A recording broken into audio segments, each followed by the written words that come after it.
তোমরা কেন রেকর্ড করো আমি জানি না।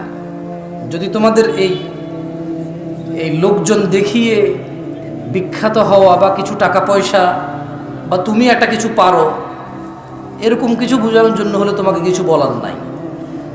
আর যদি দিন প্রচারের স্বার্থে তুমি রেকর্ড করো তাহলে কোন হুজুর কোন নায়িকার নাম নিছে কোন এক মাহফিলে, তোমার তো দরকার নাই এটাকে রেকর্ড করে ছেড়ে দেওয়ার। তুমি না দিন প্রচারক, তুমি অতটুকু প্রচার করবা যতটুকু দিন। অ্যাজ এ দিন প্রচারক যদি আমি দিন প্রচার করতে এসে খেয়ানত করি অথবা ভুল করি, উপস্থিত জনতার সামনে আমার ভুল হয়েছে, কিন্তু তুমি ক্যামেরায় যেটা বন্দী করেছো, তুমি তো ফেসবুক এবং ইউটিউবে চাও দিন প্রচার করতে, আমার ওই ভুল প্রচারে কিসের দিন প্রচার আছে বলো? তুমি তো জানো এটা দিন না।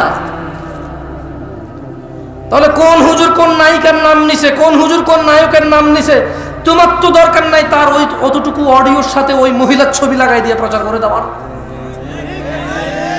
এটাতে কেমন দিন প্রচার তোমার? ছি, তোমার মতো বাজে দিন প্রচারক আমি দেখি নাই।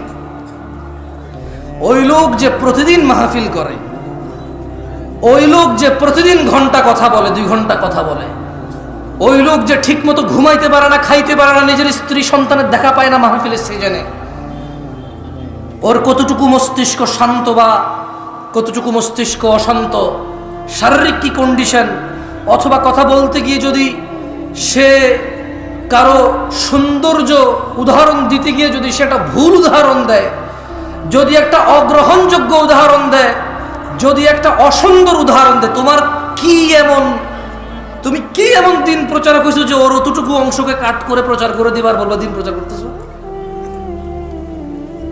কি এতে তার কি তোমার কি